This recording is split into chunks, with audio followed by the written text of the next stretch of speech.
Welcome to the GTM Loop. I'm Angie Milano. And I'm Holly Glowaty. And as always, today we are talking about go-to-market strategies, real stories, real tactics from real people to help you sell it, keep it, or grow it. And today, we're very excited to have Emily Goodson on. I've known Emily for years. I've worked with her as an HR consultant for fintech startups. But today we're talking about how building your product, building your sales structure for inclusivity can actually help you really, gain more clients. Yes, build out a better audience. And build out a better audience.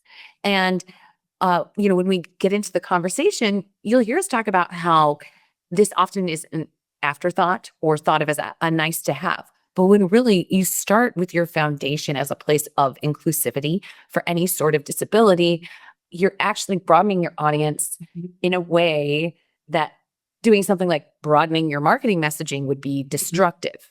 But you're making access to your marketing materials, your actual product, and your conversations even, right, can actually broaden your audience in a way that speeds up your sales cycle and makes your message less confusing.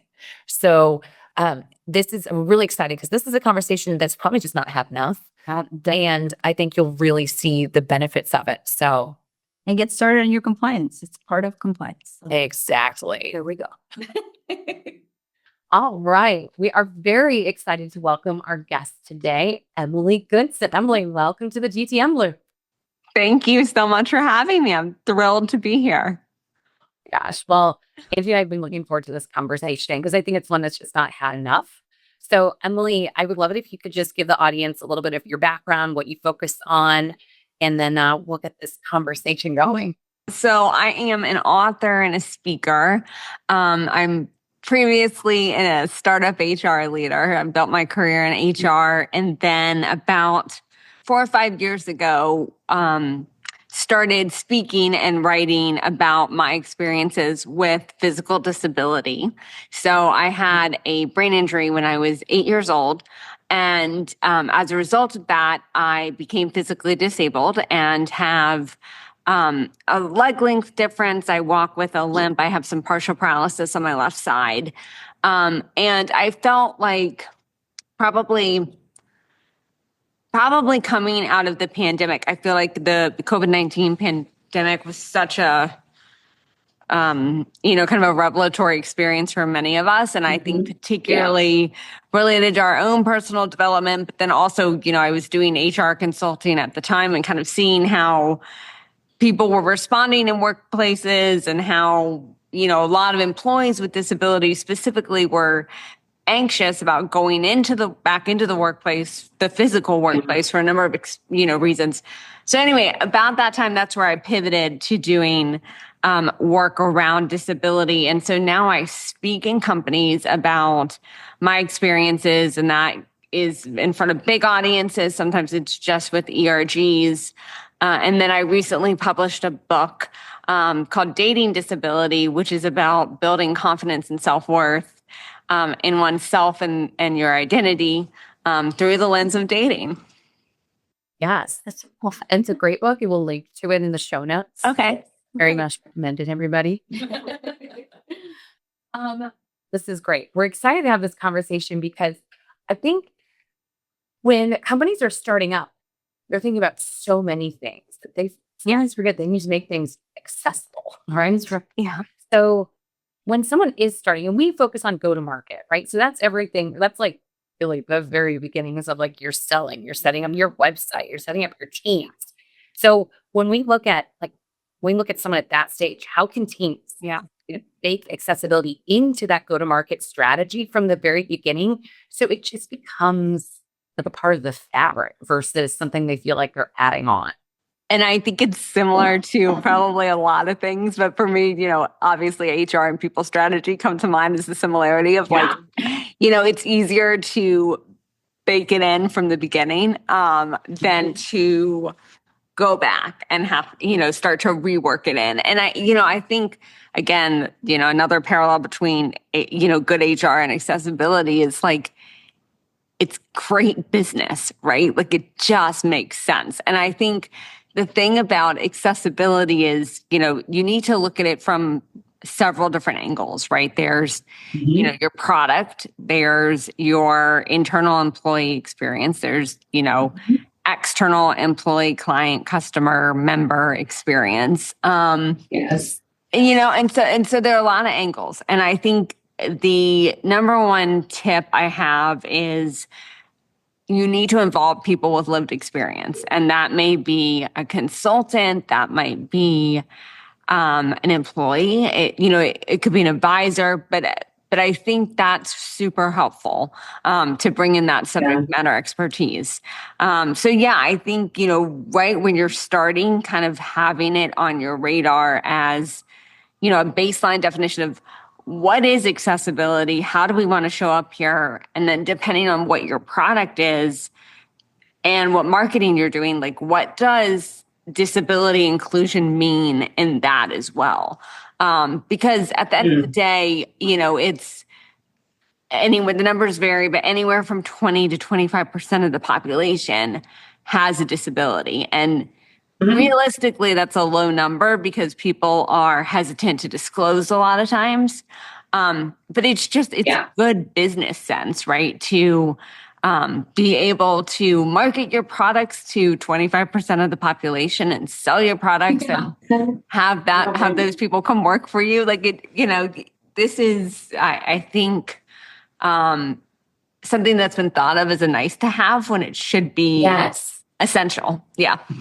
In our industry, because we work so much with financial services, there is ADA and accessibility that goes into all of your digital materials, basically your website, all of that. Yeah. And one of the things that I've seen happen, and it's happened in places I've worked, I won't say where we actually got audited into a full audit for accessibility and fined because somebody couldn't access our website, the colors were not compliant.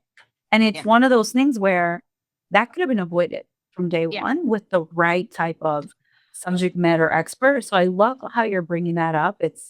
You could read some of this policy and interpret it, but it's so much better when you have a person who actually knows about it, is living it, because there's a different lens and goes into it. 100%. And I always will say if I'm doing, a training with, people managers or with an audience that isn't primarily disabled, I will always say to them, there's a massive difference in reading the requirements online and you sitting next to a person who literally can't access your website, right? You're more empathetic, you're living in their shoes. And I think, also a tip here is because I'm working on my own website and making it more accessible. AI can be a great resource here. Like I've, been asking Gemini and primarily Gemini, but, can you tell me like what's not accessible? Can you help me, figure out how to use a screen reader to mimic what somebody's experience would be. So, that's even if you're resource strapped, right? Like that's another great resource. Like, but it's so much easier to build it from the ground up, accessible. Your web materials, your website, all of that. What's funny is like, as we're sitting here, I keep thinking like one of the things that Angie and I come up against when we're consulting with clients is they're often so worried about making their messaging too small as like they might miss a portion of their audience. It's so true. Yeah. But they will overlook accessibility. Yeah. What a chunk of an audience, right? Yes. Quarter. It's so much more limiting. It's so much more limiting. And you think about, especially in financial services, that are also going to have an aging population that you're going to have to work with. And there's things that go along, and they are decision makers often. Right. So, I think there is just so much inherent benefit to starting out this way that can be self-serving as well. Like it can be. Totally. There's just so many advantages. And I think like to your point earlier, it's seen as a nice to have. Accessibility to your materials, to your messaging, to understanding about your product, your service should be at the forefront of what you're doing. Right. Yeah. And I think, just in general, like when we're thinking about finance and thinking about the disabled population, I think there's a huge opportunity, and I think it's a missed opportunity to lean into educating people with disabilities on finance. And, depending on what kind of institution you are, like, can you build that into your brand promise or into your marketing? Because I think historically, there's been the stereotype that people with disabilities don't have disposable income or don't have capital, which is not true. There are disabled multimillionaires and billionaires. But I think, yes. And I think it's just like finance, I think in particular, has kind of, at least from my perspective, really not talked with the disabled population much and hasn't really included them in their marketing. And I think, one interesting thing, this is more, probably in the tech and like fashion industries, but, companies that use disabled influencers, quote unquote, for lack of a better word, like their marketing does better than the industry average, according to Nielsen. It's like, I think because our population is so used to not being messaged to or not being seen on screen, right? It's like if Keely Catwells or Tiffany Yu or Lolo Spencer, like if they're getting behind Alex Stroker, like if they're getting behind a product, it's like, oh yeah, I better pay attention to that, or to a company, Well, it's interesting. And just like the idea of being seen as part of acknowledging a group of people or not. Yeah. It just turns you off from a product or Totally. an organization if you're part of that community, or if somebody you love is part of that community. I feel like you're able to, you feel closer to that. So like our brother has a disability, he doesn't have a leg, and so but it happened later in life, and so I didn't think about that before because it just didn't have the same impact. But now everywhere I go, I think if he was with me in here, if he was with me, could he, all of these different things. Yeah. And if I see someone inherently excluding that population, it makes me not want to interact with it. Exactly. And I think, when you're whatever kind of company you are, whether startup, established company, it's like, that's a perspective both your employees and your customers are going to have, right? Is like, if, it just, I think if you're thinking about brand loyalty and brand promise, like for instance, also, I'll give you a recent example. So Adidas, the shoe company, just came out with several new adaptive shoes and programs. One of which this is just last month, so end of March 2026. One of which is they just came out with a program for where you could actually, if your brother maybe might be interested, you can buy a single shoe.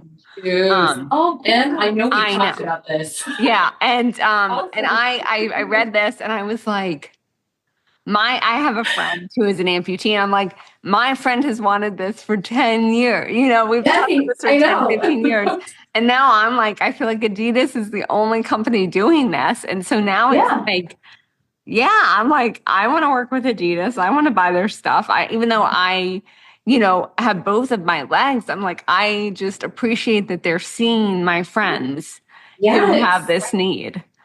Yeah. And no, well, it's like Zappos did it a few years ago. I don't know if they still do. Okay. They might. Were like, they might. Yeah. I remember calling my dad and being like, we can do it. We can get you one shoe. And he was like, finally. Yeah, I know. I told Emily this. Okay. So I guess for listeners, my father is also an amputee, and he, I had like walked up to people because I realized in my head, like, I wonder what shoe size they are. Dad has been wanting to share with. Right. And we asked him, like, you come off as aggressive. And like, he's staring hard. Like, oh God. I know. We're like, yeah, but it's a big deal, right? I mean, because it's like years, and maybe I kind of do have some memory of Zappos doing this now that you say that. But for the majority of people's lifetimes, it's like you're buying these shoes and What do you do with that? What do you know I that know. like my friend found a buddy. He's like, I found a shoe buddy halfway across the country to mail it to. But I'm like, that's it's so anyway, I think I mean we're all sharing, we're all excited about this, for people who are just listening. It's like all three of us, like our faces lit up, we smile, right? And like, but doesn't it feel simple? And none of us are going to use simple. It's simple, right? And it creates so much, I think, brand loyalty and appreciation because you're acknowledging a population of people who exist and want to use your products. Yes. Well, and that kind of goes to, I think, like another question. Like this is like we're talking about this. It feels very simple. Yeah. We've asked the question, why doesn't it exist before? Yeah. So I guess when you think about that, like when you think about like startups, are there simple changes that they can make? I think a big difference for users is there, or like just like those kind of quick wins that they could have. Yeah, I mean, definitely. And I think probably my bias is a little more towards employees and like what they can do for employees. Right. But I think a lot of these can be applied anywhere. And I think like the first one that comes to mind is on your careers webpage, when people are applying, are you asking about, do they need accommodations or access? Yeah. Do they have access needs in the recruiting process? And I think, yes, that's geared toward employees. But again, I think, your customers may see that, a board member may see, a potential board member, a potential advisor, like, because I think, to our earlier point, when people have a personal connection to disability, they pay attention, right? And the CEO of Microsoft, Satya Nadella, talks about like when he took over Microsoft, that's when their big accessibility push started because one of his sons had cerebral palsy, and it's like that, like people, pay attention and want to see progress here. And I think, asking about access needs during the recruiting process.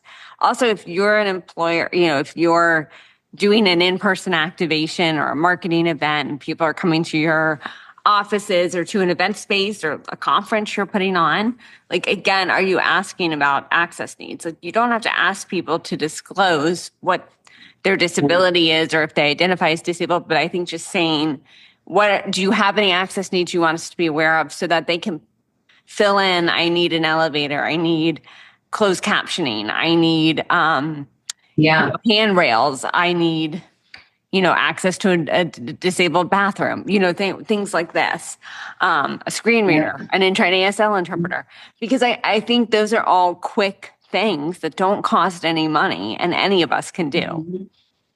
Right. Well, and then you're prepared too, because if that happens, in an accident, now you're just trying to like figure out, how do I solve for this? As opposed to be prepped and ready to go. Totally. I think, like, I mean, you're thinking, like, we've recently hosted an event. And I'm like, I didn't even ask that question. No, we didn't. You know what I mean? And I'm like, I should be asking that question. It's so, again, simple.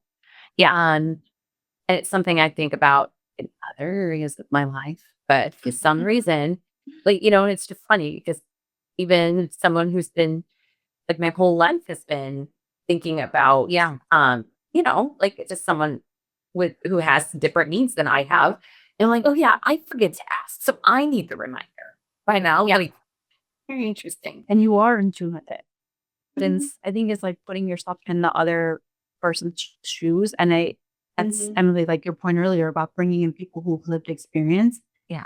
That makes so much sense. Of course, you would bring in someone who understands intimately how the impacts on. I think there's another part for me is always when you see inclusion and disability is always lumped together, and together they're different because inclusion could be something like gender, equity, or age, or something like that.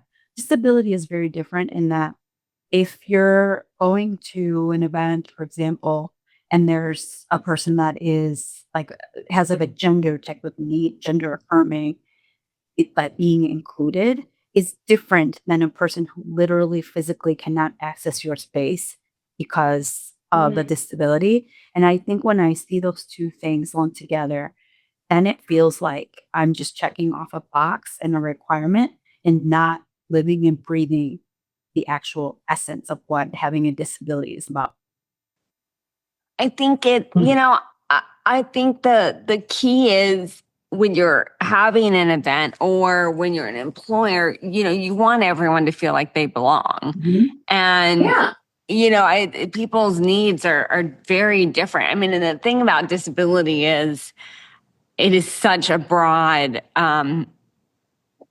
Yes. yeah, it's a broad group, right? It's our language is, we could have a whole discussion on language. Like, I don't know if our language is evolved enough here, but there's so many types of disabilities and access needs that people have. And sometimes they're competing, also, which is, something to think through.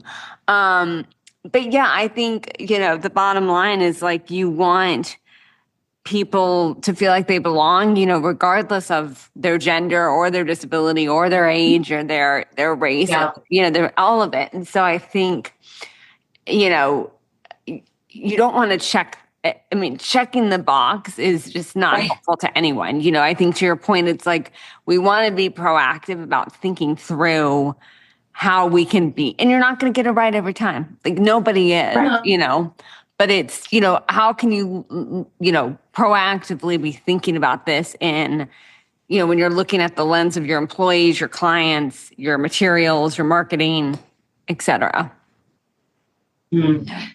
So one thing Angie and I talk about a lot on this podcast is empathetic selling. Yeah. It's something that gets treated as like a soft skill, and I think it's probably one of the harder things to master. It really does take getting outside of your own objective. Yes. And understanding, is what you're selling or how you're presenting it or offering it up really going to help the customer, right? Like it's really just putting yourself in someone else's shoes and understanding like they have a life outside of their job. Like maybe they're busy today. Maybe they're, so we always talk about empathetic selling, and that's what kind of keeps running through my mind as we're talking. It's like, it's really about empathy, and making that just very much part of not just selling, but how you're delivering, right, as well. And that's like where my head is at right now. I don't know if I had more of a thought than that, but like that's where like I'm like, we talk about this so much, but now it's about like empathetic delivery of what you're right to this. I love that. Go ahead, Angie. I think it speaks back to the item you brought up earlier, which is prepping for what you're going to encounter. So whether it's an event where you're going on site to visit a client, where you're going on a sales call, the more research you do, the more prepared you are. That is like part and parcel of being empathetic, because now you're trying to understand not just the core reason you're there, but also the people and what they go through when you're on site and speaking to them and engaging with them. Yeah, 100%. I think, I just think being proactive and broadening your horizons as much as possible is so important, because we all have biases, and we all, have the bias of everyone operates like I do. Like everyone, walks to get their coffee. Everyone, reads with their eyeballs, and it's like, no. And it's, I think, empathetic selling, right? Like I think about that sometimes of, is my sales email going to somebody who uses a screen reader? Right. And am I relying on an image that the laptop or the phone may or may not describe to them? Like, am I relying on that to get my message across? And it's like, oh, like maybe, so I think and you're not going to know always the details of, whether your customer or your client or whoever you're pitching, has a disability. But again, it's like, how can you just be thoughtful about that and present your material in a way that, accommodates lots of different needs, right? It's not all visual.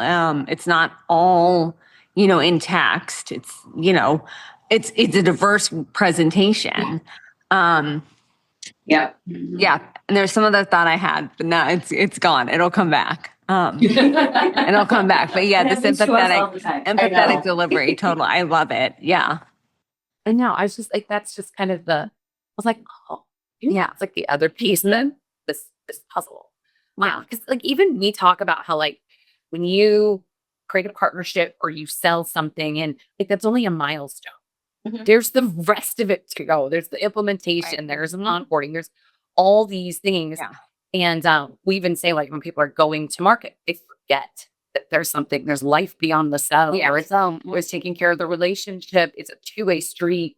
And I think this just goes hand in hand with that. It's a two-way street. It is a two-way street. And it's not just about you getting the sale or getting the new client, but it's about how do you take care of each other along the way. Like we hosted a panel on partnership recently, and that was something we all discussed, which is like, God, yeah, you can get a signed contract, but that's like a quarter of the way there. Like, Yeah. Right. rest to go. Right. And it's just kind of, yeah. Yeah. And like, can you, when you're onboarding, if you're onboarding somebody, onboarding a new client, can you just, it's just standard that at the start of every Zoom call, you say, if anyone has any issues turning on their captions and you need help, like message this person. Right. I mean, it gives people permission to be like, oh, right, I can go turn on my Zoom, the captions. And if I'm having any trouble, here's somebody on the client, or on the selling team that I can message. It's just little things like that. I think that can signal we want to be inclusive, or again, ahead of onboarding calls saying, this is how we present our training information. If you have access needs, or if you, need if there's something we can do that would make this experience better for you, like let us know. Because it takes the onus off of, I think and this goes hand in hand with, like the idea of identifying that you're disabled in a workplace is, people feel a lot of stigma and shame around asking for help because of like the historical attitudes around disability. And that goes for an employee, but it also, I think, goes for your potential clients sometimes or your potential customers.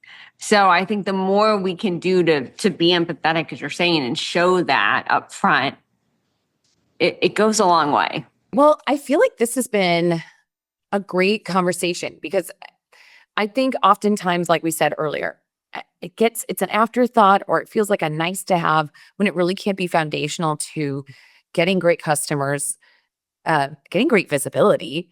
And really, honestly, you know what else it does? I was just thinking about this because of something we encountered yesterday. When you think about like, we often complain about people's hard-coded websites where all the time they are like V1. And even when we're selling, they're like, don't look at the website. It's not quite right. And it's like, that is how people find you. Right. How are you not going through the exercise to make it as clear as possible what you do, who you are? Yeah. If you go through and you're also making it accessible and you have to describe every picture and you have to, it's honestly a wonderful audit tool as well. Can someone understand what we do? And I could see that just being a very good exercise on multiple levels. Yeah, I think so. It helps you get your messaging concise and clear. And also like many of these companies now have built-in accessibility features. Like Squarespace will audit for you. Like, do you have alt text, along with like SEO and all that. But like, you don't have to do all of this on your own. I think is the other thing is like, you don't have to be an accessibility expert. You just need to have an awareness of kind of what accessibility is and then go seek out, like there are people who will audit your website and help you rebuild it. There are firms you can hire. There are advisors. You can use AI, you don't have to do it all on your own, and then I think, from an event perspective, like, educate your HR people, your marketing people, whomever. And it's continual learning. But I think having the awareness that this is accessibility should be foundational to everything, every system, every product, every client. Yeah. Totally makes sense. So funny, the website thing, because my original career, I was a web designer. And so, yeah. and I always would feel like I want to make these these descriptions. So I would be like, picture of man standing in front of credenza, wearing a blue shirt. It was like a story. Yeah, my boss one day was like, yeah, your alt tags are way too long. I was like, but they're telling me a story. Like, he can't see it. I want him to know the guy's wearing a blue shirt. He's standing in front of a beautiful piece of furniture. He looks great. And like, what is table? A credenza. Yes, it was. He was like, yeah, no, don't do that. And to further that, like, are you relying on that image to tell the story, right? Like, it's like, I don't know. But these are all good questions to be asking, when you're setting up, your marketing, your products, etc. All right. Well, Emily, this has been a very fun conversation. Yeah, this has been fun. Thank you both for having me. If people want you to come and speak, they want to get your book, they want to get in touch with you, how do they do that? My website and social channels is ecgoodson.com or just ecgoodson. Link it as well. Link it. They can reach out directly. I speak in companies primarily about building confidence and self-advocacy skills. So, for people with disabilities, how can we show up confidently in the workplace and in our lives? And so, I think that's sort of the other piece of this is, when accessibility isn't present, it can be a dent to somebody's confidence and it can be hard to speak up. And so I try and help people figure out how to navigate those situations. Mm-hmm. That's awesome. Wonderful. All right. Well, we're going to link to your website. Perfect. To your book. Yeah. Please. I can also, are you still consulting? Not really. I haven't had the bandwidth to do a lot of that as of late. I am open to doing a little bit of startup HR consulting right now, but I don't have clients at present. So people can always ask. They can always ask. Yeah. Well, okay, great. Because I was just going to plug how wonderful you are to work with. So Thank you. I do love, HR is like my bread and butter. I do love it. And I think it goes back to what Angie brought up earlier is like, how do we make everyone feel like they belong? mm-hmm. And I think from day one with your, HR, you can do that. So yeah, that's the goal. Yeah. Well, Emily, thank you for the time today. We really appreciate you. Thank you for doing that. This is really fun. This is super fun. Thank you both. How do you know a conference conversation really went well? Not just, they totally get what we're building. I mean, really went well. Like, the exact pain you solve for that company, not just the pain you solve in general. They have budget, and who says go and when on that team. Now, if you're not sure, it might be time to relook at your ICP. And that means it's a great time to check out the GTM Loop system, a 5-pillar course series for fintech founders ready to build scalable go-to-market strategies.